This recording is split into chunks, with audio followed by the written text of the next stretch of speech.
Alors, je suis en retraite depuis déjà pas mal d'années et je m'étais lancée dans la généalogie de ma famille, mais je n'ai pas un seul ancêtre sartois, à mon grand désespoir.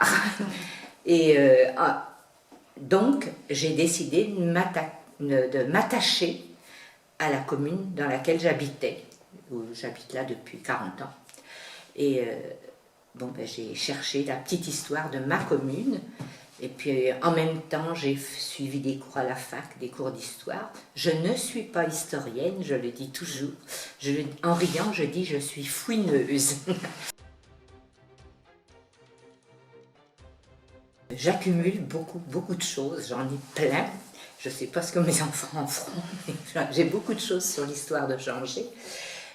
Des copies. J'ai pas beaucoup d'originaux, si vous voulez, mais j'ai des copies, beaucoup de photocopies. Ça, je connais bien la commune on dira, 18-19e siècle, et 20e maintenant, parce que ça fait aussi partie des archives maintenant. Alors, je connais bien l'état civil et les vieux registres paroissiaux de Changé. Je connais bien les familles de Changé, les vieilles familles. Si on me donne un nom... En général, je suis capable de dire s'il est de Changé et je peux le remonter, j'ai tout ça dans mon ordinateur. Quand j'ai commencé à fouiller et à aller interroger des personnes, des vieilles personnes, à l'époque j'étais jeune, elles me racontaient des choses et elles m'en ont parlé parce que c'est quelque chose qui avait marqué la population. Alors pas celle d'aujourd'hui, maintenant, ça y est, c'est loin, mais les vieilles personnes d'il y a une trentaine d'années, elles racontaient des choses. Qu'un tel, il avait, je sais pas, les Prussiens étaient entrés dans la maison du Carrefour et avaient tiré dans son buffet, par exemple, il y avait des trous dans son buffet. Bon, il y avait, enfin, des choses comme ça restait encore. Et puis, j'en ai trouvé beaucoup sur les papiers, aux archives départementales et aux archives de la mairie. Des histoires, des déclarations de dégâts, parce qu'il y avait eu des dégâts partout. Bon, et puis j'ai cherché les livres qui racontaient, je sais pas, j'en ai peut-être...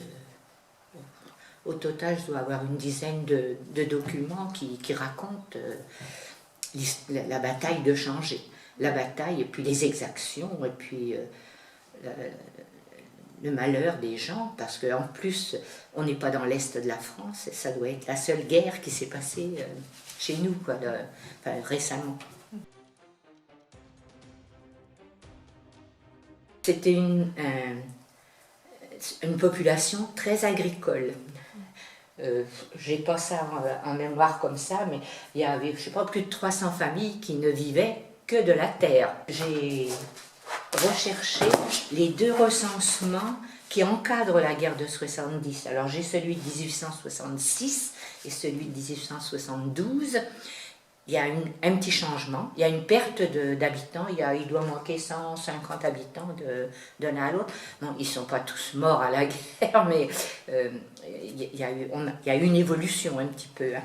Mais en 1866, je me suis bien amusée parce qu'il y a plein de métiers qui ont disparu aujourd'hui. Et je trouve que c'est très typique de l'époque.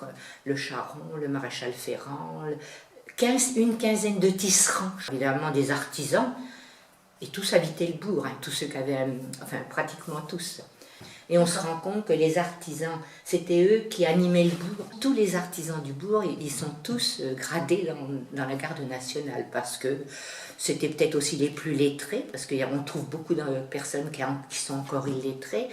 L'école, il y avait une école de garçons et des sœurs qui tenaient des classes, une école pour les filles, mais il y en avait plein qui n'allaient pas à l'école parce qu'ils étaient trop loin, et puis on n'y allait plus parce que c'était la moisson ou bien il faisait trop froid.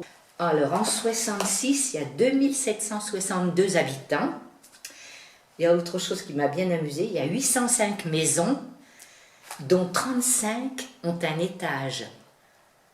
C'était des petites fermes, des petites maisons basses. Hein. Et puis alors après, j'ai relevé les principaux métiers. Bon, on n'a pas de médecin. Il y a un instituteur. Et pendant tout l'hiver 70-71, il ne fait pas classe. il va avec le garde champêtre, ils vont déclarer les morts. Non seulement il y a les militaires, mais il y a les civils qui meurent parce qu'il y a des épidémies. Il y a une épidémie de scarlatine et une épidémie de variole. Et il y a un nombre de morts effarant. Il paraît que le matin, quand ils se sont réveillés, alors ils étaient sur le tertre, les Français étaient sur le tertre, ils étaient arrivés d'ivrés par les bords de l'Huine.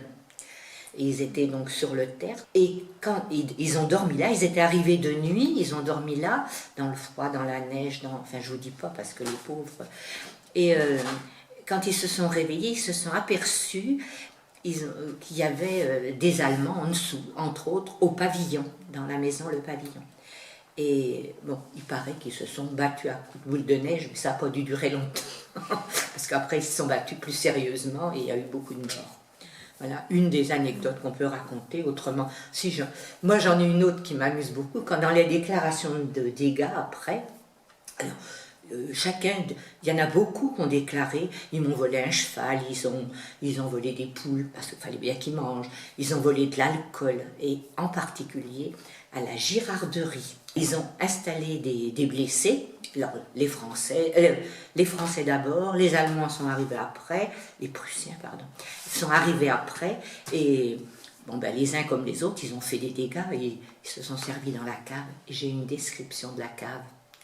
Il y a, je ne sais pas, 300-400 bouteilles de vin qui sont parties. Un tonneau d'eau de vie.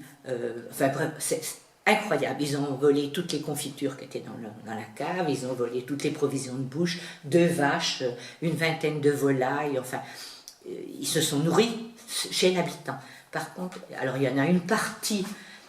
l'Allemand reconnaissait en partant qu'ils avaient pris tout ça, enfin ce qu'ils avaient pris, oui, mais je ne sais pas comment ils ont été indemnisés après. Il y a aussi beaucoup de dégâts à l'église, au presbytère.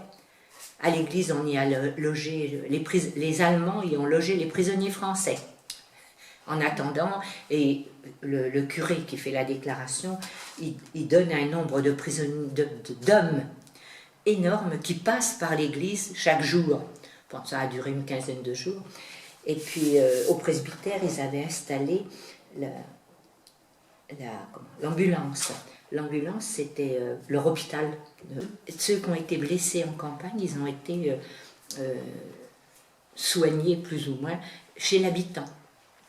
Si bien qu'à la fin de la guerre, on trouve une déclaration de tombe à l'extérieur du cimetière, en campagne. Ils les ont enterrés sur place et ils les ont relevés un moment après. Alors, des fois identifiés, des fois pas.